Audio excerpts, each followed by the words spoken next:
আসসালামু আলাইকুম। পঞ্চম শ্রেণীর প্রিয় শিক্ষার্থীরা, কোর্স টিকার নতুন একটি ক্লাসে তোমাদের স্বাগতম। আজকের ক্লাসে আমি আলোচনা করব তোমাদের বাংলা বই থেকে পাঠ ১ বৈচিত্র্যময় বাংলাদেশ।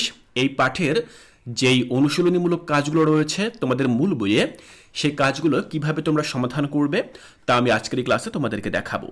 শিক্ষার্থীরা, আমি আশা করছি ইতোমধ্যে তোমরা এই পাঠটি মূল বইয়ে এই যে লেখাটি রয়েছে, এই লেখাটি তোমরা খুব ভালোভাবে পড়েছ।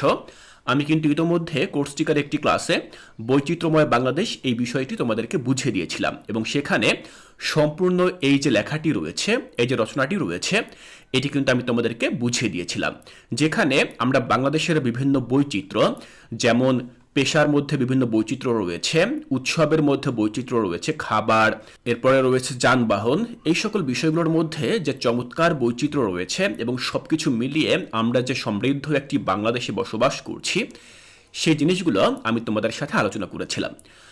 তো আলোচনার শেষে আমাদের যে কাজগুলো করতে দেওয়া হয়েছে সেগুলো হচ্ছে আমাদের অনুশীলনীমূলক কাজ।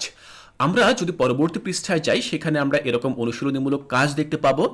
এখানে আমরা বিভিন্ন প্রকার কাজ দেখতে পাবো। এই কাজগুলোই মূলত আমাদেরকে সমাধান করে দেখাতে হবে। তো তোমরা একদমই দুশ্চিন্তা করবে না, আমি তোমাদেরকে প্রতিটি কাজ কিভাবে সমাধান করতে হয় সেটি খুব ভালোভাবে এবং সহজভাবে আজকের এই ক্লাসে বুঝিয়ে দেব। শিক্ষার্থীরা, অনুশীলনীমূলক কাজের প্রথম যে কাজটি, সেই কাজটি হচ্ছে ১ নম্বরে বলা হয়েছে বর্ণ সাজিয়ে শব্দ লিখি। তো এখানে তোমরা দেখতে পাচ্ছ ১, ২, ৩, ৪, ৫, মোট ৫টি শব্দ রয়েছে, কিন্তু শব্দগুলো দেখো একটু অদ্ভুত আকারে লেখা রয়েছে, মানে পড়া যায় না এরকম। তো এখানে মূলত শব্দগুলো একটু এলোমেলো ভাবে লেখা রয়েছে, শব্দের ভিতরের যে বর্ণগুলো রয়েছে সেই বর্ণগুলো। তো আমাদেরকে কি করতে হবে, সেই বর্ণগুলো এমনভাবে সাজাতে হবে যাতে করে এই শব্দগুলো মিনিংফুল হয়, অর্থাৎ এগুলোর অর্থ বোঝা যায় বা শব্দগুলোকে খুব সুন্দরভাবে বোঝা যায়।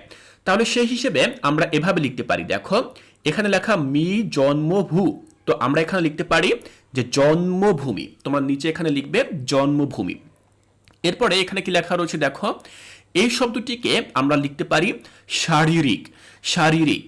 এরপর এখানে আমরা লিখতে পারি বৈচিত্র্য, এখানে সম্প্রীতি, আর এখানে আমরা লিখতে পারি জাতিগোষ্ঠী। তো এই কাজটিকে আমি কিভাবে করেছি তোমরা দেখো, এই যে দেখো আমি কিন্তু এখানে প্রতিটি শব্দের নিচে কোনটির নিচে কোন শব্দটি কিভাবে লিখবো সেটি কিন্তু আমি প্রতিটি লিখে দিয়েছি। এই যে দেখো, এই শব্দটির নিচে আমরা লিখলাম জন্মভূমি, এরপর লিখলাম শারীরিক, এরপর বৈচিত্র্য, সম্প্রীতি, এরপর রয়েছে জাতিগোষ্ঠী। ঠিক এভাবে তোমরা তোমাদের খাতায় এই যে ১ নম্বর যে প্রশ্নটি, এই প্রশ্নটির উত্তর লিখবে। দ্বিতীয় প্রশ্নে জানতে চাওয়া হয়েছে শব্দ নিয়ে খালি জায়গায় বসাই। তো এখানে তোমরা দেখতে পাচ্ছ যে শূন্যস্থান পূরণ করতে বলা হয়েছে। তো এই শূন্যস্থানগুলো আমরা পূরণ করব। কিভাবে পূরণ করব? এখানে উপরে দেখো বেশ কিছু শব্দ রয়েছে, এই শব্দগুলো আমাদেরকে বেছে বেছে এই খালি ঘরগুলোতে বসাতে হবে, যাতে করে আমরা এক একটি পূর্ণাঙ্গ বাক্য তৈরি করতে পারি। তো এভাবেই মূলত আমরা এই শূন্যস্থান পূরণ করব। তাহলে এই কাজটি কিভাবে করব? দেখো আমি এভাবে করেছি। এখানে উপরে শব্দগুলো রয়েছে, প্রথম যেই বাক্যটি সেখানে আমি লিখেছি যে এদেশে আছে নানা ধরনের জীবিকা। তাহলে এই যে জীবিকা শব্দটি ছিল, এটি কিন্তু আমি এখানে এই শূন্যস্থানে এনে বসিয়ে দিয়েছি। পরবর্তী যে বাক্য, সেখানে বলা হয়েছে বৈচিত্র্য আর ভিন্নতাই সমৃদ্ধ করেছে দেশকে। তাহলে এই সমৃদ্ধ শব্দটি আমি এখান থেকে নিয়ে এসেছি, এরপর শূন্যস্থানে আমি বসিয়ে দিয়েছি। এরপর গয়ে বলা হয়েছে রেল লাইন ধরে চলে রেলগাড়ি। তাহলে আমরা এই যে রেল লাইন শব্দটি, এটি এখানে এনে বসিয়ে দিলাম। দেখো গয়ে বলা হয়েছে রাখাইনদের রয়েছে সাংগ্রাই আর চাকমাদের বিজু উৎসব। তাহলে এখানে এই যে সাংগ্রাই শব্দটি, এটি কিন্তু আমরা এখান থেকে নিয়ে আসলাম। আর উতে যে বাক্যটি, সেখানে বলা হয়েছে মানুষ যে ধরনের কাজ করে জীবিকা নির্বাহ করে সেই কাজকে তার পেশা বলে। তাহলে এখানে শূন্যস্থানে আমরা জীবিকা শব্দটি ব্যবহার করেছি, যেটি আমাদের উপরের এই যে এখানে ছিল। তো ঠিক এভাবে আমরা উপর থেকে প্রতিটি শব্দ যেটি যেই জায়গায় বসবে সেই জায়গায় বসিয়ে আমরা এই শূন্যস্থানগুলো পূরণ করব। তো এভাবেই মূলত আমরা ২ নম্বর প্রশ্নের সমাধান লিখব। এরপর দেখো ৩ নম্বরে কি বলা হয়েছে। ৩ নম্বরে আমরা কিছু প্রশ্ন দেখব, এই প্রশ্নগুলোর সমাধান আমাদেরকে লিখতে হবে। যেমন কয়ে বলা হয়েছে বাংলা ছাড়াও বাংলাদেশে আর কোন কোন ভাষায় মানুষ কথা বলে। ক্ষয়ে বলা হয়েছে বাংলাদেশে কি কি উৎসব উদযাপন করা হয়। গ, সড়ক, নদী ও আকাশপথে কি কি বাহন দেখা যায়। ঘয়ে বলা হয়েছে কোন পেশার মানুষ কি কাজ করে। আর উতে বলা হয়েছে বৈচিত্র্য কিভাবে বাংলাদেশকে সুন্দর করেছে। তো শিক্ষার্থীরা প্রতিটি প্রশ্নই কিন্তু খুবই সহজ। এই প্রশ্নগুলোর উত্তর তোমরা নিজেরাই লিখতে পারবে যদি তোমরা এর আগে এই যে লেখাটি রয়েছে বৈচিত্র্যময় বাংলাদেশ সম্পর্কে, এই লেখাটি তোমরা যদি মনোযোগ সহকারে পড়ো তাহলে কিন্তু এখান থেকেই তোমরা কিন্তু ওই প্রশ্নের উত্তরগুলো খুব সহজেই খুঁজে বের করতে পারবে। এরপরেও আমি তোমাদেরকে দেখিয়ে দিচ্ছি যে কিভাবে তোমরা এই যে প্রশ্নগুলো রয়েছে এই প্রশ্নগুলোর সমাধান লিখতে পারো। তো আমি তোমাদের জন্য প্রশ্নগুলোর সমাধান লিখে রেখেছি। দেখো, এভাবে তোমরা এই প্রশ্নগুলোর সমাধান লিখতে পারো। ৩ নম্বর যে প্রশ্নটি, সেখানে আমাদের কয়ে জানতে চাওয়া হয়েছিল বাংলা ছাড়াও বাংলাদেশে আর কোন কোন ভাষায় মানুষ কথা বলে। তো দেখো, আমরা এভাবে লিখতে পারি উত্তরটি যে বাংলা ছাড়াও বাংলাদেশে আরো কয়েকটি ভাষায় মানুষ কথা বলে। ভাষাগুলো হচ্ছে চাকমা, মারমা, ককবরক, ওরাও, মান্দি, সাঁওতালি ইত্যাদি। তো দেখো, এই সকল যে ভাষাগুলো রয়েছে এই ভাষাগুলোতে কিন্তু মানুষ কথা বলে বাংলা ভাষার পাশাপাশি। তো এই ভাষাগুলোর কথা আমরা কিন্তু আমাদের মূল বই থেকেই জেনেছি এবং সেখান থেকেই আমরা এই ভাষাগুলোর নাম এখানে উল্লেখ করেছি। ক্ষয় জানতে চাওয়া হয়েছে বাংলাদেশে কি কি উৎসব উদযাপন করা হয়। তো এটি কিন্তু আমরা সবাই জানি। আমরা এই উত্তরটি এভাবে লিখব যে বাংলাদেশে বাংলা নববর্ষ, ঈদ, দুর্গাপূজা, বুদ্ধ পূর্ণিমা, বড়দিন সহ নানা ধর্মীয় ও জাতীয় উৎসব পালন করা হয়। তো এভাবেই আমরা খুবই সংক্ষিপ্ত আকারে প্রশ্নের উত্তরগুলো লিখব। গয়ে জানতে চাওয়া হয়েছে সড়ক, নদী ও আকাশপথে কি কি বাহন দেখা যায়। তো আমরা লিখব যে সড়ক, নদী ও আকাশপথে যেসব বাহন দেখা যায় সেগুলো হচ্ছে, তো সেগুলো কি, সেগুলো হচ্ছে সড়ক পথে আমরা কি কি দেখি। দেখো, সড়ক পথ মানে রাস্তায় আমরা যেগুলো চলতে দেখি সেগুলো হচ্ছে মোটরসাইকেল, রিক্সা, সাইকেল, বাস, ট্রাক ইত্যাদি। এই সকল বাহনগুলো আমরা সড়ক পথে বা রাস্তায় আমরা চলতে দেখি। এছাড়া নদী পথে বা নৌপথে আমরা যে সকল বাহনগুলো দেখি সেগুলো হচ্ছে নৌকা, এরপর রয়েছে লঞ্চ, জাহাজ, ফেরি, স্পিডবোট ইত্যাদি। এই সকল বাহনগুলো আমরা নদীতে চলতে দেখি। আর একটা বাকি থাকে, সেটা হচ্ছে আকাশপথ। তো আকাশপথে আমরা উড়োজাহাজ চলতে দেখি। এর পাশাপাশি আমরা কিন্তু হেলিকপ্টারও আকাশপথে চলতে দেখি। তবে সেই হেলিকপ্টারের কথা আমাদের মূল বইয়ে উল্লেখ ছিল না বলে আমি শুধুমাত্র উড়োজাহাজের কথাই এখানে লিখেছি। তোমরা চাইলে এখানে হেলিকপ্টার, রকেট এই সকল যে আধুনিক বাহনগুলো রয়েছে তোমরা চাইলে সেগুলোর কথাও এখানে উল্লেখ করতে পারো। আমরা পরবর্তী প্রশ্ন দেখব। দেখো, ঘয়ে জানতে চাওয়া হয়েছে যে কোন পেশার মানুষ কি কাজ করে। দেখো, কোন পেশার মানুষ কি কি কাজ করে। তো এই প্রশ্নের উত্তরটি আমরা দেখো এভাবে লিখতে পারি যে বাংলাদেশে নানা পেশার মানুষ আছে, তারা নিজেদের কাজ করে জীবিকা অর্জন করে। যেমন কৃষক, জেলে, কুমার, কামার, তাঁতি। তো এই সকল পেশাজীবীর মানুষদেরকে কিন্তু আমরা আমাদের বাংলাদেশে দেখে থাকি।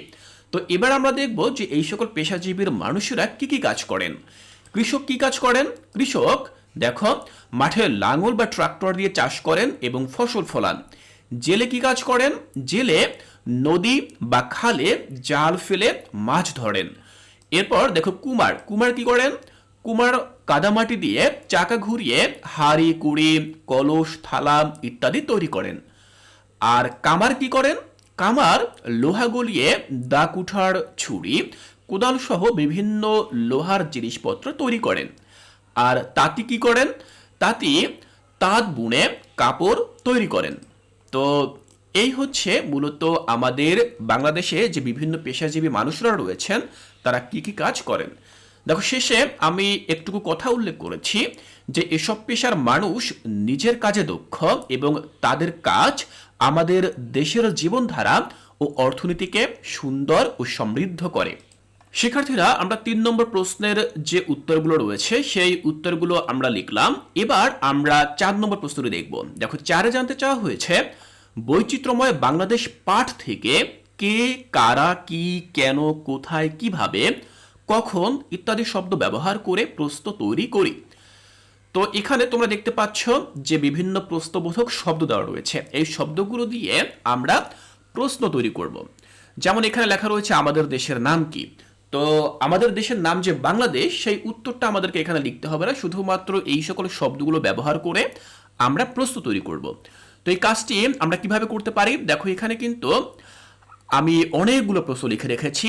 এই যে কে, কারা, কি, কেন, কোথায়, কিভাবে, কখন, এই সকল শব্দগুলো ব্যবহার করে। তো দেখো আমি যেমন লিখেছি আমাদের দেশের নাম কি, বাংলাদেশের মানুষ কোন ভাষায় কথা বলে, বাংলাদেশের মানুষ কোন ভাষায় বেশি কথা বলে, কে মাঠে ফসল ফলায়, কে নদীতে জাল ফেলে মাছ ধরে। তো এই প্রশ্নগুলো দেখো আমি কিন্তু প্রশ্নবোধক বিভিন্ন শব্দ যেমন কি, তারপরে কোন, তারপরে কে, এই শব্দগুলো ব্যবহার করে লিখেছি। আমাদের আরো প্রশ্ন রয়েছে, দেখো কারা বাংলাদেশে বিভিন্ন ধর্ম পালন করে। এখানে কিন্তু কারা শব্দটি আমি এনেছি। কারা বাংলা ছাড়াও আঞ্চলিক ভাষায় কথা বলে, এখানে কিন্তু কারা এই শব্দটি আমি এনেছি। এরপর বলা হয়েছে বৈচিত্র্য বলতে কি বোঝায়। দেখো এখানে এই কি শব্দটি রয়েছে, এটি কিন্তু আমাদেরকে ব্যবহার করতে বলা হয়েছিল। এরপরে দেখো জয় আমি লিখেছি কোন উৎসবগুলো বাংলাদেশে পালন করা হয়। এরপরে দেখো আমি আরো প্রশ্ন তৈরি করেছি, জেলেরা নদীতে কি দিয়ে মাছ ধরে। তো আমাদের কি শব্দটি ব্যবহার করতে বলা হয়েছিল, সেটি কিন্তু আমরা ব্যবহার করলাম। এরপর ইউতে আমি লিখেছি কেন বাংলাদেশকে বৈচিত্র্যময় দেশ বলা হয়। তো কেন এই শব্দটা ব্যবহার করলাম। এখানে দেখো আরো প্রশ্ন রয়েছে, যেমন টয় আমি লিখেছি কোথায় পাহাড়ি নৃগোষ্ঠী মানুষ বাস করে। এরপরে কোথায় কুমাররা মাটি দিয়ে হাড়ি কুড়ি তৈরি করেন, কোথায় জেলেরা নৌকো দিয়ে মাছ ধরে, ভাষার বৈচিত্র্য কিভাবে বাংলাদেশকে সুন্দর করে, মানুষ কিভাবে নিজেদের জীবিকা নির্বাহ করে, বিভিন্ন পেশার মানুষ কিভাবে দেশের কাজে সহায়তা করে, কখন ঈদ ও পূজা উদযাপন করা হয়, কখন কৃষকরা মাঠে ধান কাটে, কখন নতুন বাংলা বর্ষ পালিত হয়। তো এখানে আমি কিন্তু অনেকগুলো প্রশ্ন তৈরি করে দিয়েছি। আমাদেরকে এই যে শব্দগুলো ব্যবহার করে আমাদেরকে প্রশ্ন লিখতে বলা হয়েছিল, আমি কিন্তু অনেকগুলো প্রশ্ন এখানে লিখে দিয়েছি। তো তোমরা কিন্তু এভাবে এই যে প্রশ্নগুলো রয়েছে এই প্রশ্নগুলো লিখতে পারো। এখানে দেখো ক, খ, তারপরে গ, ঘ, ও, চ, ছ, এখানে মূলত 6-7টা প্রশ্ন তোমাদের মূল বইয়ে লেখার জায়গা রয়েছে। তবে আমি কিন্তু অনেকগুলো প্রশ্ন লিখে দিয়েছি, তোমরা অতিরিক্ত প্র্যাকটিস হিসেবে সবগুলো প্রশ্নই পড়তে পারো। পরবর্তী যে কাজ, সেখানে বলা হয়েছে কি দেখো বাংলাদেশের কোনো একটি বৈচিত্র্য নিয়ে ছবি আঁকি ও বিবরণ লিখি। তো এখানে আমাদেরকে একটা চিত্র আঁকতে বলা হয়েছে। তোমরা নিশ্চয়ই ছবি আঁকতে অনেক পছন্দ করো, এখানে কিন্তু তোমাদের সেই পছন্দের কাজটি করতে বলা হয়েছে। বলা হয়েছে বাংলাদেশের কোনো একটি বৈচিত্র্য নিয়ে ছবি আঁকি ও বিবরণ লিখি। তো তোমরা বাংলাদেশের যে বৈচিত্র্যময় দিকগুলো সেটি কিন্তু এই অধ্যায়ে তোমরা জেনেছ। সেই জিনিসগুলো তোমরা কল্পনা করে বিভিন্ন ছবি তোমরা আঁকতে পারো এবং ছবিটি এঁকে অবশ্যই সেই ছবিতে কি কি রয়েছে তা তোমাকে বিবরণ দিয়ে দেখাতে হবে। তো এই কাজটি আমরা কিভাবে করতে পারি চলো আমরা সেটি দেখে নিচ্ছি। দেখো আমি কিন্তু এই কাজটি এভাবে করেছি। প্রথমে আমি ঠিক এরকম একটি ছবি এঁকেছি বলতে এই ছবিটি আমি আঁকিনি, আমি সংগ্রহ করে এখানে ছবিটি বসিয়ে দিয়েছি। তবে তোমরা নিজেরা তোমাদের যে রং পেন্সিল রয়েছে, রং তুলি রয়েছে, সেগুলো দিয়ে তোমরা খুব চমৎকার একটা ছবি আঁকবে। আমি জানি যে তোমরা খুব সুন্দর সুন্দর ছবি আঁকতে পারো। সেই ছবিগুলো তোমরা এরকম ছবি তোমরা আঁকবে। আঁকার পরে তোমরা সেই ছবির যে বিবরণ, দেখো আমাদেরকে বিবরণ লিখতে বলা হয়েছে, আমরা সেই ছবির একটা বিবরণ লিখব। তো আমি দেখো এই যে ছবিটি, এই ছবিটির বিবরণ আমি কিভাবে লিখেছি তোমরা এভাবে দেখে দেখে লিখবে। আমি লিখেছি এটি বাংলাদেশের একটু সুন্দর গ্রামের ছবি। ছবিটা দেখা যাচ্ছে গ্রামের মাঝখানে দুটি ছোট ঘর, যেগুলো ছাউনি খড় দিয়ে বানানো। ঘরগুলোর পাশে বড় বড় গাছ দাঁড়িয়ে আছে, আর গাছের ঘন সবুজ পাতা পুরো জায়গাটিকে ঠান্ডা আর শান্ত করে তুলেছে। ঘর থেকে একটি কাঁচা রাস্তা নদীর দিকে চলে গেছে। নদীর নীল পানি ঝকঝকে দেখাচ্ছে। নদীর ধারে একটি ছোট নৌকা বাঁধা আছে, যা দেখে বোঝা যায় গ্রামবাসীরা নৌকায় চলাফেরা বা মাছ ধরেন। দূরে আবার কয়েকটি খেজুর গাছ দেখা যাচ্ছে, যেগুলো বাংলাদেশের গ্রামীণ সৌন্দর্যকে আরো বাড়িয়ে দিয়েছে। সব মিলিয়ে ছবিটি বাংলাদেশের গ্রামের প্রকৃতি, নদী, গাছপালা, ঘরবাড়ি ও মানুষের জীবনযাপনের এক সুন্দর বৈচিত্র্য তুলে ধরেছে। তাহলে শিক্ষার্থীরা আমি আমার এই যে ছবিটি, এই ছবির বিবরণ আমি ঠিক এভাবে লিখলাম, তোমরাও ঠিক এভাবে লেখার চেষ্টা করবে। তবে অবশ্যই খেয়াল রাখবে আমি এখানে যে বিবরণটি লিখেছি তোমাদের ক্ষেত্রে কিন্তু একই রকম বিবরণ হবে না। কেন হবে না? কারণ তুমি কিন্তু এই একই রকম ছবি আঁকবে না, তুমি কিন্তু অন্য ধরনের ছবি আঁকবে। সুতরাং তুমি যেভাবে ছবিটি আঁকবে, তোমার ছবিতে যেই সকল উপাদানগুলো থাকবে তুমি সেগুলো ব্যবহার করে, তুমি সেগুলো উল্লেখ করে তোমার ছবির বিবরণটি খুব সুন্দরভাবে উপস্থাপন করবে। আমি আশা করছি এই কাজটি তোমরা খুব সুন্দরভাবে করতে পারবে। শিক্ষার্থীরা, এরপর আমরা এই অধ্যায়ের সর্বশেষ যে কাজটি রয়েছে সেই কাজটি করব। এটি কিন্তু খুবই মজার একটি কাজ। বলা হয়েছে জোড়ায় বসে শব্দ নিয়ে খেলি। একজন একটি শব্দ লিখবে, অন্যজন শব্দের শেষ ব্যঞ্জন বর্ণ দিয়ে আরেকটি শব্দ লিখবে, এভাবে চলতে থাকবে। দেখো শিক্ষার্থীরা, খুবই মজার একটি কাজ। এই কাজটি তোমরা জোড়ায় জোড়ায় করবে। তোমরা যে সহপাঠীরা রয়েছে পাশাপাশি বসে তোমরা এই কাজটি করবে।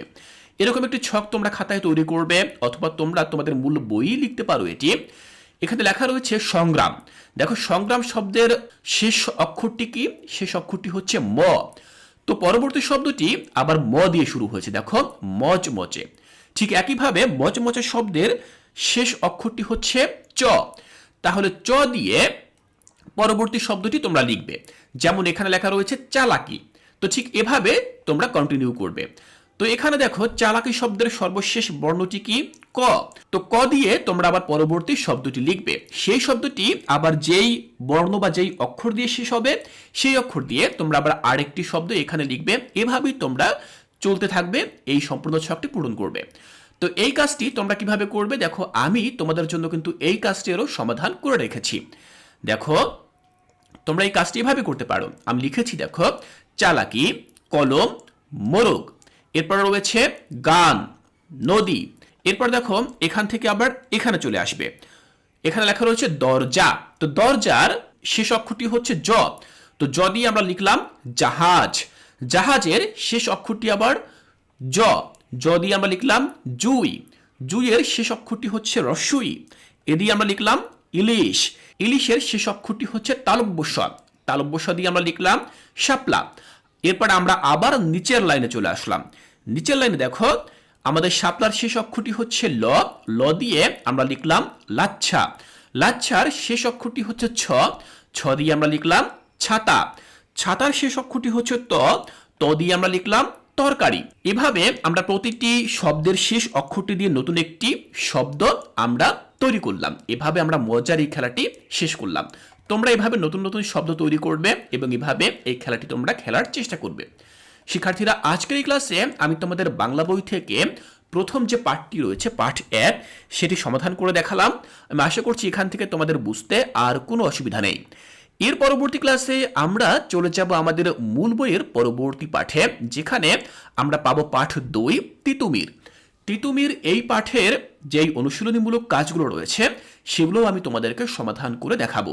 তাই শিক্ষার্থীরা, কোর্সটিকার পরবর্তী ক্লাসগুলো দেখার আমন্ত্রণ জানিয়ে আজকের এই ক্লাসটি এখানেই শেষ করছি।